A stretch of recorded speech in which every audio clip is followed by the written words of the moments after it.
Is this first generation Thunderbird the perfect mix of 1950s elegance and styling?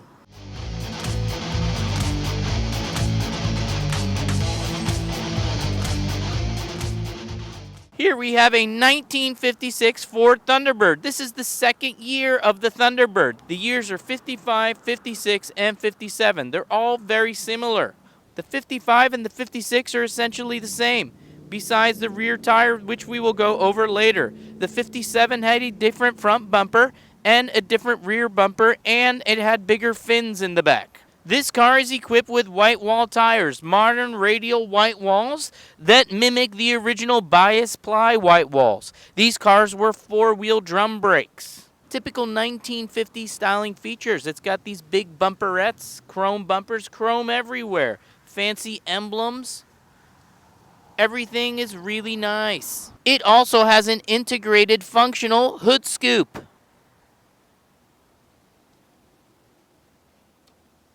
These vents are popped open from the inside and provide air to your legs to keep you cool. Adjustable wing vents. Another 50s styling cue, the fender skirts. This has a Continental spare. Some people didn't like it because it changed the handling characteristics of the 56. Made a little bit tail heavy. Another 50s styling cue is these fins. They're not really fins. These were changed in 1957 to a sharp angular fin, and that was 57 only. As you can see, the styling of this car is absolutely beautiful. One of my favorite American sports cars.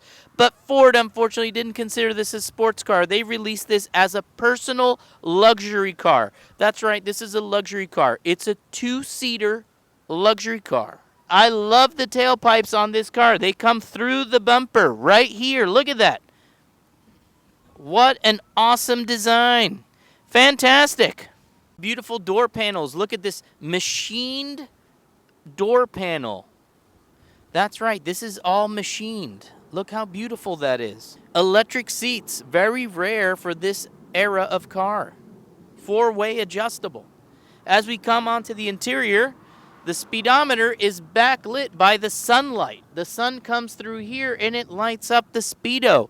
It has a tachometer, a fuel gauge, a temperature gauge, and a beautiful clock. This one has an aftermarket AC unit that looks like the installer did a fantastic job because it works great even with the top down.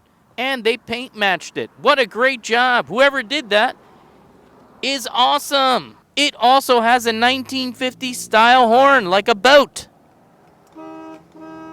That's right. And it's quite comfortable. It does have one little drawback while you're driving is it's a little tight in the foot area, as you can see. So you got to be really careful. It's very hard to get to the brake. So a lot of people drive these cars with 2 feet because it's just tough. And a lot of people also drive them barefoot.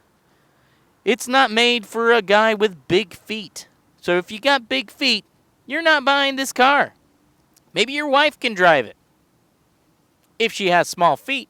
Another nice option that this car had is this one is automatic, and they were all floor shift.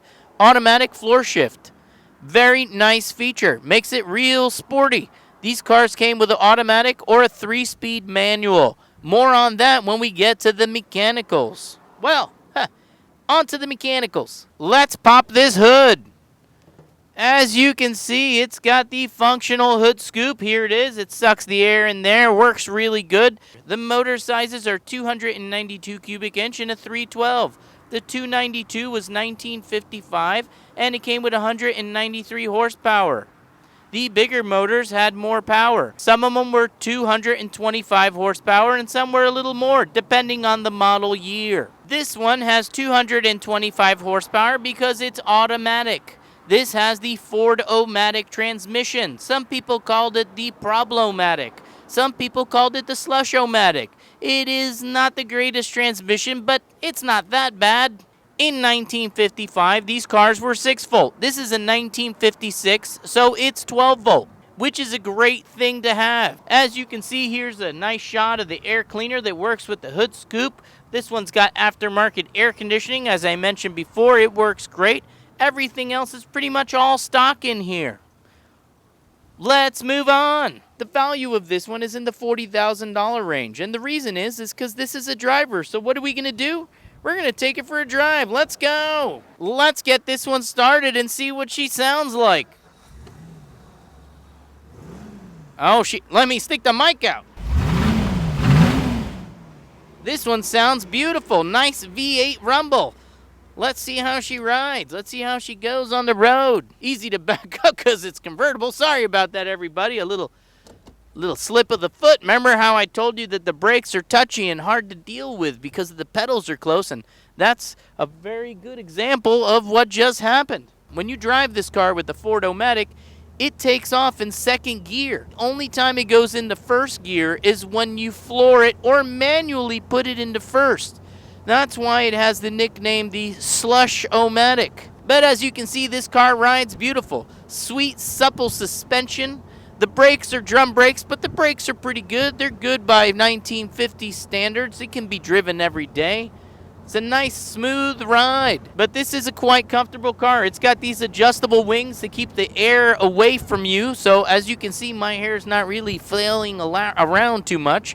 And we don't have a lot of air noise in the cabin. They spent a lot of time engineering these cars from the 50s. We're going to get it up to speed. Let's see. Let's see if we can get it in first gear.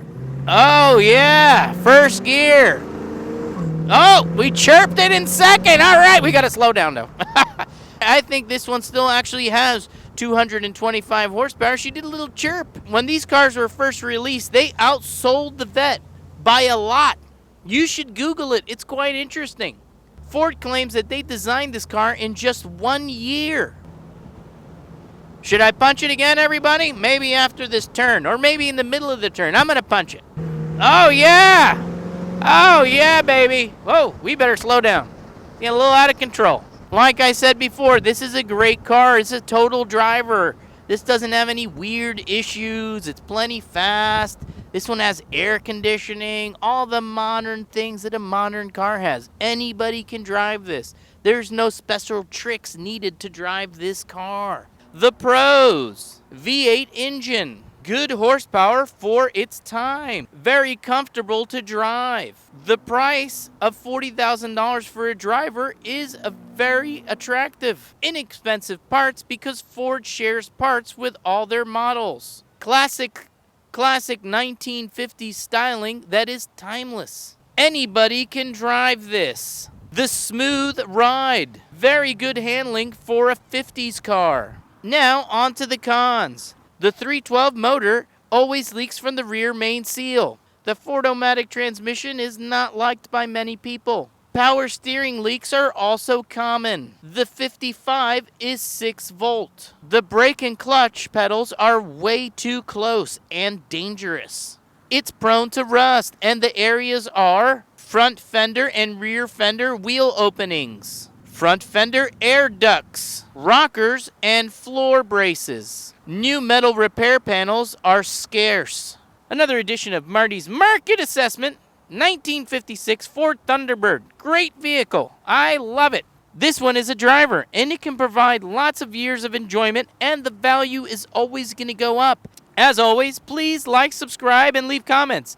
And if there's any car you think Marty should do, you let me know. Thank you for joining in another edition of Marty's Market Assessment.